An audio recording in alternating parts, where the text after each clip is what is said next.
Hello my dear students, कैसे हो बच्चों। मैं फिजिक्स गुरुजी वाडिया सर, ब्रह्मास्त्र सीरीज का बच्चों लेक्चर नंबर 2 है ये, यानी कि डे 2, जिसके अंदर हम इलेक्ट्रिसिटी डिस्कस कर रहे हैं। इसके पहले मैं एक लेक्चर अपलोड कर चुका हूँ। ब्रह्मास्त्र सीरीज बच्चों बोर्ड क्लास के बच्चों के लिए इम्पॉर्टेंट है, जो बच्चे 10th क्लास के बोर्ड के लिए प्रिपरेशन कर रहे हैं और 24 में यानी कि 2024 में वो इस एग्ज़ाम को देने वाले हैं। उन बच्चों के लिए ब्रह्मास्त्र सीरीज ब्रह्मास्त्र की तरह काम करेगी। इसमें आपको जीरो से एडवांस लेवल तक के कॉन्सेप्ट सीखने को मिलेंगे। सीबीएसई में आए हुए क्वेश्चंस इसमें डिस्कस होंगे, साथ ही आपको स्टडी नोट्स भी प्रोवाइड होंगे, वो भी फ्री ऑफ कॉस्ट। तो ज़्यादा से ज़्यादा बच्चों को आप इस कोर्स के बारे में ज़रूर बताएं, क्योंकि फ्री की चीज़ें छोड़नी नहीं चाहिए बच्चों, है ना। और ये आपको बिल्कुल ज़ीरो से हीरो बनाने के लिए बनाई गई है, ब्रह्मास्त्र की तरह काम करेगी आपके 10th क्लास के बोर्ड के एग्ज़ाम में। तो चलिए, सबसे पहले आज की क्लास में मैं प्रॉपर्टीज़ ऑफ चार्जेस पर कुछ क्वेश्चंस करवाने वाला हूँ। इसके पहले प्रॉपर्टीज़ ऑफ चार्जेस मैंने करवा दिया है। अगर आप नए हैं तो मैं आपसे रिक्वेस्ट करूँगा कि एक बार आप उन्हें ज़रूर देख लें, पुराने लेक्चर्स को, मतलब जो लेक्चर 1 है इसका, ब्रह्मास्त्र सीरीज़ का। तो चलिए, क्वेश्चन नंबर 1 आपके स्क्रीन पर वेट कर रहा है आपका। तो आपसे पूछा गया है, what is the minimum charge possible on any body. ये आपसे पूछा गया है। अब इसका आंसर आपको देना है, ठीक है। अब ध्यान दो, अब मैं आपको एक सिंपल सी चीज़ बता दूँ। एक सिंपल सा फॉर्मूला अपने को यूज़ करना है आज। क्या? Q is equal to plus minus n e. ये छोटा सा फॉर्मूला है। Q क्या है यहाँ पे? चार्ज, जिसकी यूनिट दी जाएगी कूलाम। अब बहुत से बच्चों की दिक्कत होती है, सर हमें पता ही नहीं लगता क्वेश्चन में डेटा क्या दिया हुआ है और पूछा क्या है। तो मैं आपको बता देता हूँ फॉर्मूले के साथ। Q जो है ये चार्ज है, यानी कि इलेक्ट्रिक चार्ज है। इसको जब भी दिया जाएगा कूलाम में दिया जाएगा, मतलब पीछे C लगा होगा। तो अगर C वैल्यू लगी हुई है तो समझ जाओ हमें चार्ज दिया हुआ है। E जो है ये कांस्टेंट है, इसकी वैल्यू हमें पता होती है पहले से ही। तो 1.6 इंटू 10⁻⁻19 कूलाम, ये वैल्यू फिक्स है, हमेशा यही रहेगी, चाहे कुछ भी हो जाए। और N जो है ये नंबर ऑफ इलेक्ट्रॉन्स होते हैं। अब नंबर है तो इसकी कोई यूनिट नहीं होगी। अब ध्यान दो, हमसे पूछा है what is the minimum charge possible on any body. तो मुझे तो एक ही फॉर्मूला आता है, तो हम कह सकते हैं यहाँ पर, अगर मैं इसके आंसर की बात करूँ, बाय यूजिंग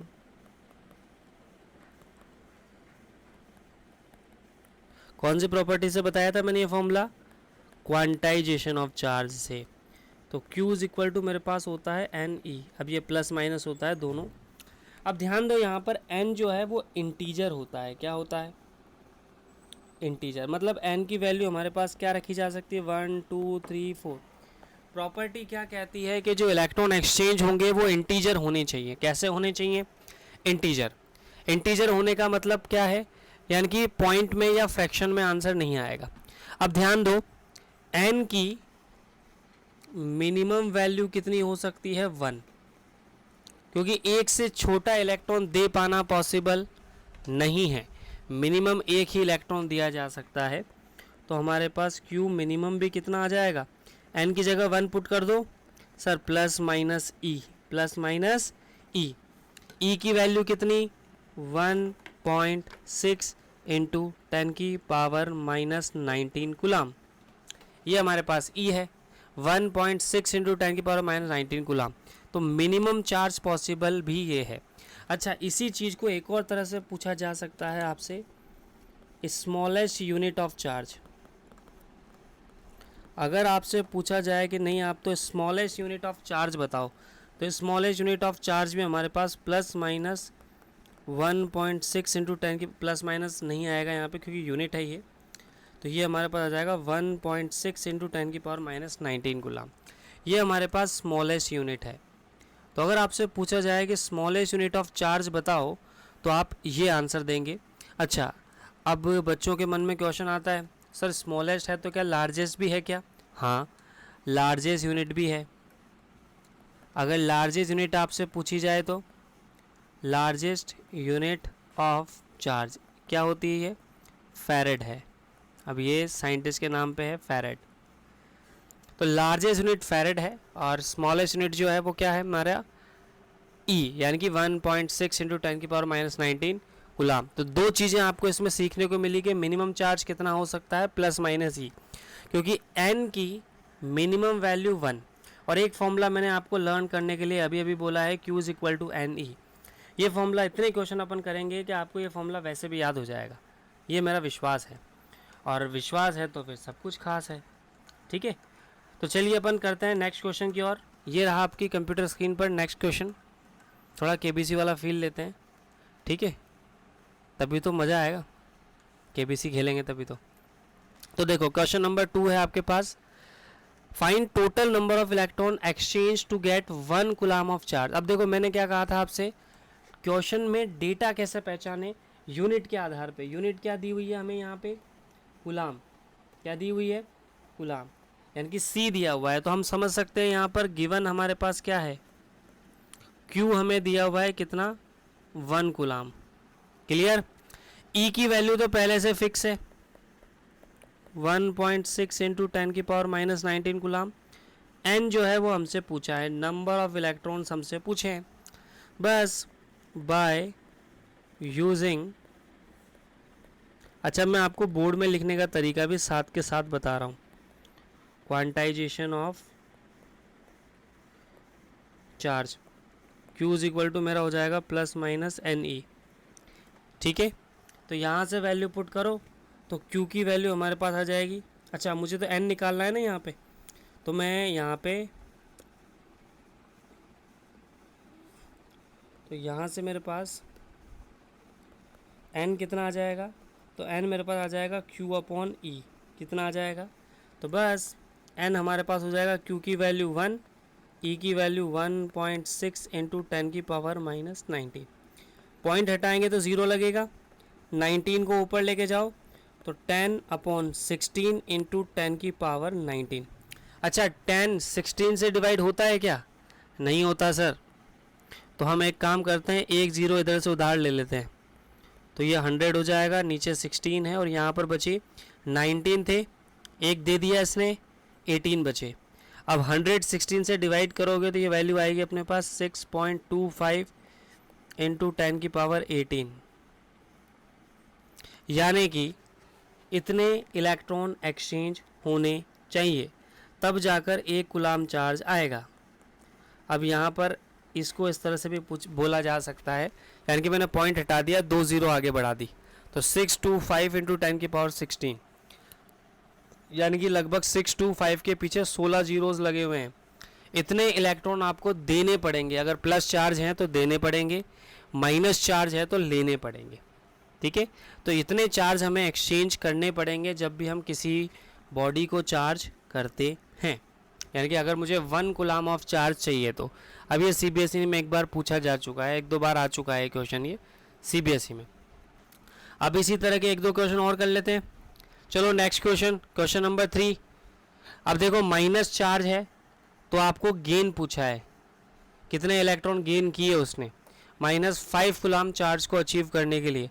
मैं आशा करता हूँ आप स्क्रीन को पोज करके इसे ट्राई कर रहे होंगे, ऐसा मैं आशा करता हूँ आपसे, है ना, क्योंकि सेम पैटर्न है, सब कुछ सेम है। स्क्रीन पोज कीजिए, ट्राई कीजिए, चलिए देखिए, चेक कर लेते हैं आंसर। पहले मैं इसको नॉर्मल तरीके से बताता हूँ, फिर चूंकि ब्रह्मास्त्र सीरीज चल रही है तो इसका ब्रह्मास्त्र भी दूंगा आपको मैं, है ना, डायरेक्ट आंसर कैसे निकालें, ऑब्जेक्टिव अगर आता है तो पहले सब्जेक्टिव के हिसाब से चेक कर लेते हैं, फिर ऑब्जेक्टिव के हिसाब से बताऊंगा। ब्रह्मास्त्र सीरीज है ना, तो ब्रह्मास्त्र देना ज़रूरी है, ठीक है, लेकिन पहले नॉर्मल मेथड भी तो ज़रूरी है। तो देखो सबसे पहले हमारा बोर्ड वाला तरीका, गिवन क्या क्या दिया हुआ है हमें, सर क्यू दिया हुआ है, कितना दिया हुआ है, -5 कूलम। ई की वैल्यू तो पहले से फिक्स है 1.6 इंटू 10⁻⁻19 कूलम। एन मुझे फाइंड करना है बाय यूजिंग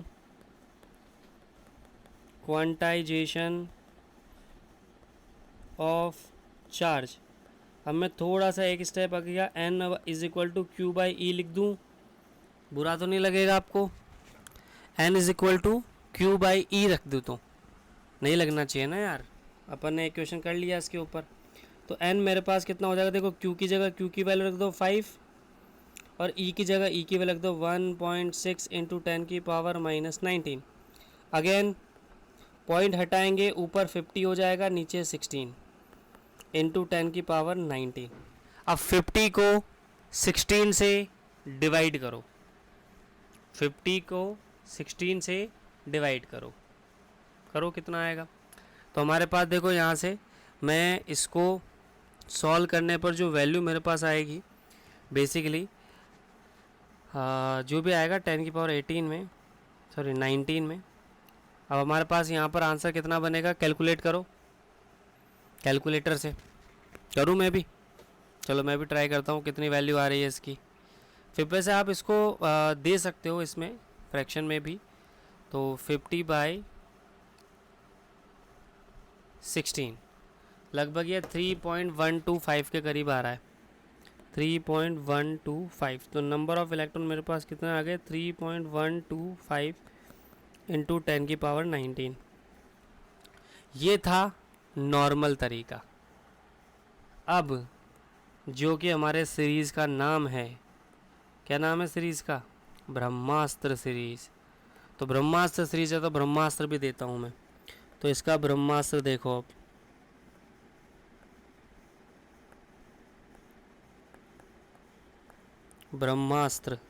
ब्रह्मास्त्र क्या कहता है कि आपको नंबर ऑफ इलेक्ट्रॉन बताने। अब मुझे पता है 1 कूलाम के लिए कितने देने पड़ते हैं, 6.25 इंटू 10 की पावर 18। अरे 1 के लिए इतने देने पड़ते हैं, तो 5 के लिए कितने देने पड़ेंगे, 5 से मल्टीप्लाई कर दो, सिंपल। तो 1 कूलाम चार्ज के लिए, 1 कूलाम ऑफ चार्ज के लिए 6.25 इंटू 10 की पावर 18 देने पड़ते हैं। तो 5 के लिए कितने देने पड़ेंगे, 5 से मल्टीप्लाई कर दो, सिंपल। और जब आप यहाँ पर इसको सॉल्व करोगे तो वैल्यू यही आएगी 3.125 इंटू 10 की पावर 19 में। सॉल्व कर लो, 1 0 आगे बढ़ेगा। क्लियर। अरे भाई सिंपल कंसेप्ट है, तो ब्रह्मास्त्र बहुत इजी है। अब ये देखो, अगर ऑब्जेक्टिव आता है तो आप इस तरह से इसको सॉल्व कर सकते हो, है ना। देखो सर, अच्छी चीज़ है ना। देखो ब्रह्मास्त्र सीरीज का फ़ायदा होगा बहुत ज़्यादा। तो ये आपके पास डायरेक्ट आंसर आ जाएगा। तो आप 6.25 को 4 से मल्टीप्लाई करो भाई, 1 कूलाम के लिए इतना, तो 5 कूलाम के लिए इतना। क्लियर। बट आप क्वेश्चन को ट्राई करेंगे पहले नॉर्मल मेथड से। चलो अब ये वाला क्वेश्चन ट्राई करो बिना गलती किए, बिना कोई मिस्टेक के आपका आंसर इसमें आना चाहिए। मैं इसमें हेल्प नहीं करूँगा, मैं ब्रह्मास्त्र से आंसर चेक करूँगा। होना चाहिए सबका। स्क्रीन पोज करो, क्वेश्चन ट्राई करो। Very good. आशा कर रहा हूँ आपके आंसर निकल भी रहे होंगे। प्रैक्टिस करने से होगा यार, प्रैक्टिस करनी पड़ेगी ना, तभी तो आंसर आएंगे।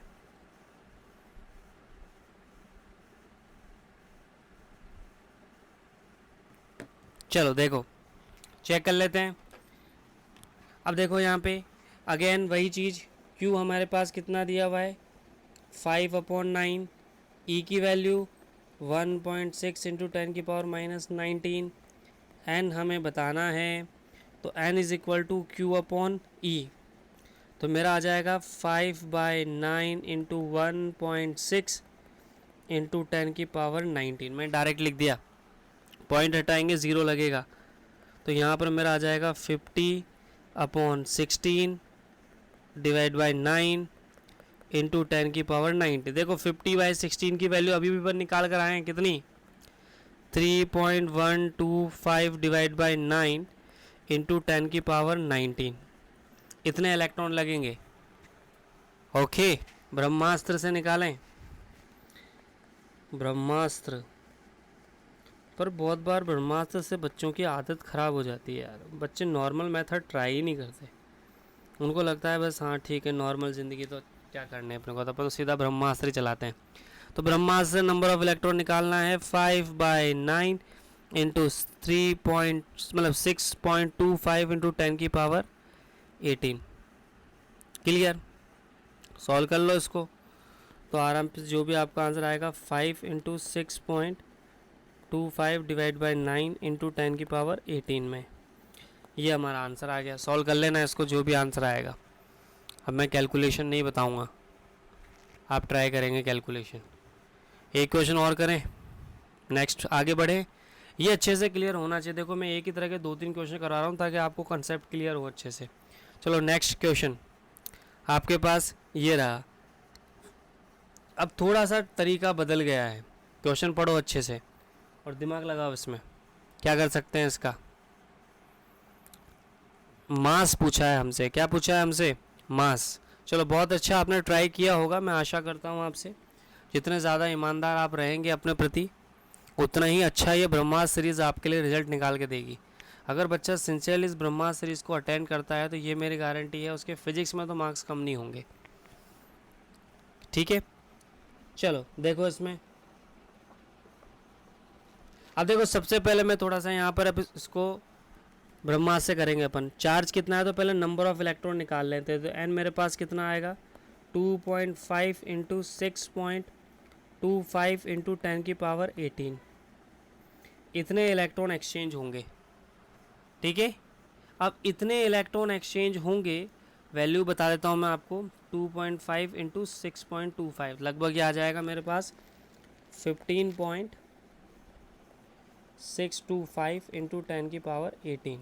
अब इतने इलेक्ट्रॉन एक्सचेंज होंगे हमारे पास इतने चार्ज को लाने के लिए। अब सोचो, एक इलेक्ट्रॉन जब जाएगा, अब ये माइनस है तो लूज किए होंगे, तो हम कह सकते हैं एक इलेक्ट्रॉन जाएगा तो अपने साथ अपना मास भी लेकर जाएगा। तो change in mass, change in मास ये कैसे निकालेंगे, कुछ नहीं करना, जो नंबर ऑफ इलेक्ट्रॉन है उसे मल्टीप्लाई कर दो मास ऑफ इलेक्ट्रॉन से। नंबर ऑफ इलेक्ट्रॉन को मल्टीप्लाई करना है मास ऑफ इलेक्ट्रॉन से, और मास ऑफ इलेक्ट्रॉन मेरे पास कितना होता है 9.1 इंटू 10⁻31 kg। तो यहाँ पर कुछ नहीं करना, 15.625 इंटू 9.1 इंटू 10⁻18 और -31। ये 31 लिख दिया मैंने, 10 को 10 के साथ लिख दिया और विदाउट 10 वाली वैल्यू को उसके साथ लिख दिया। सॉल्व कर लो, आंसर आ गया आपके पास।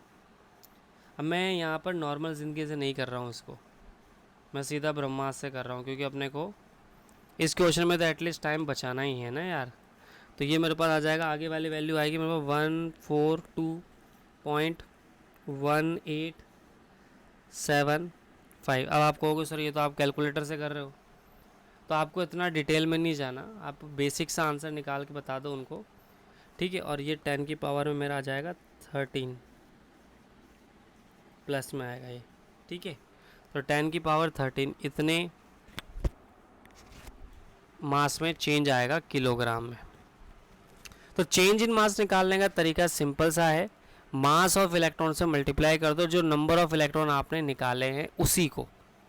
क्लियर, ज़्यादा कुछ नहीं करना, हमें ज़्यादा मशक्क़त नहीं करनी। चलो नेक्स्ट क्वेश्चन ट्राई करो इसको, नेक्स्ट क्वेश्चन को। ये मैं आपको अच्छे वाले क्वेश्चन करवा रहा हूँ, इस तरह के क्वेश्चन CBSE में नहीं आते, पर यू नो अपन ज़ीरो से हीरो बनने की तैयारी कर रहे हैं तो थोड़ा बहुत तो बनता है ना। इजी क्वेश्चन कब तक करें, थोड़ा सा मुश्किल बनता है। चलो इसको देखो, आंसर आ गया होगा आपका, नहीं आया तो चेक कर लो। n कितना आया, सबसे पहले तो n निकाल लेते हैं। तो 6.25 इंटू 6.25 इंटू 10⁻18 वैल्यू कितनी आई, 6.25 इंटू 6.25, तो लगभग मेरे पास आ जाएगा ये 39.06 इंटू 10⁻18। ठीक है, ये मेरे पास आ जाएगा, ये मेरे पास n हो गया। अब चेंज इन मास निकालना है तो क्या हो जाएगा, n into mass of electron. तो ये मेरे पास हो जाएगा 39.06 इंटू 10⁻18 इंटू 9.1 इंटू 10⁻31। सॉल्व करो। अब कहोगे सर आप तो मैथमेटिक्स पढ़ाने लग गए, है ना। देखो थोड़ी बहुत मैथमेटिक्स तो आती है यार, अब इसका तो मैं भी क्या करूं, ये तो ज़रूरी है। 355.446 इंटू 10⁻31 में से वही 18 माइनस करेंगे 13 आएगा, ये तो कॉमन है। तो आप 10⁻13 में आंसर दे सकते हो अप्रॉक्स। ठीक है, तो हमें ये ध्यान रखना है, हमें पावर सॉल्व करनी होती है, आगे वाली वैल्यू इतनी वैल्यूएबल नहीं होती। दूसरा, आपको डेटा ऐसा दिया जाएगा जो इजीली कट जाएगा। ठीक है, ये तो मैंने मेरे हिसाब से डेटा लिया है। बाकी अगर आपको पूछा जाएगा तो डेटा ऐसा होगा जो इजीली कट जाएगा, और अगर नहीं भी कट रहा है तो आप इस फ्रैक्शन में आंसर दे सकते हो 10 की पावर 13 में। तो आप इसको इस तरह सॉल्व मत करो, इस तरह से आंसर दे दो आप, तो भी माना जाएगा करेक्ट। ठीक है, सो ऐसा कोई दिक्कत वाली बात नहीं है। ठीक है, अब यहाँ तक क्वेश्चन अपने पूरे हुए प्रॉपर्टीज़ ऑफ चार्जेस पर। नेक्स्ट लेक्चर में इसके आगे हम इलेक्ट्रिक पोटेंशियल की बात करेंगे। ठीक है, जो कि लेक्चर 3 होगा। आई होप ये वीडियो आपको अच्छा लगा होगा। इस वीडियो को बार बार देखें क्योंकि बच्चों को न्यूमेरिकल्स में बहुत ज़्यादा प्रॉब्लम्स आती हैं, स्पेशली फिजिक्स में। तो आप इस वीडियो को बार बार देखें और इस क्वेश्चंस को प्रैक्टिस करते रहें ताकि आपका जो न्यूमेरिकल का डर है वो निकल सके। ठीक है, मैं मिलूँगा आपको नेक्स्ट लेक्चर में। तब तक के लिए इस वीडियो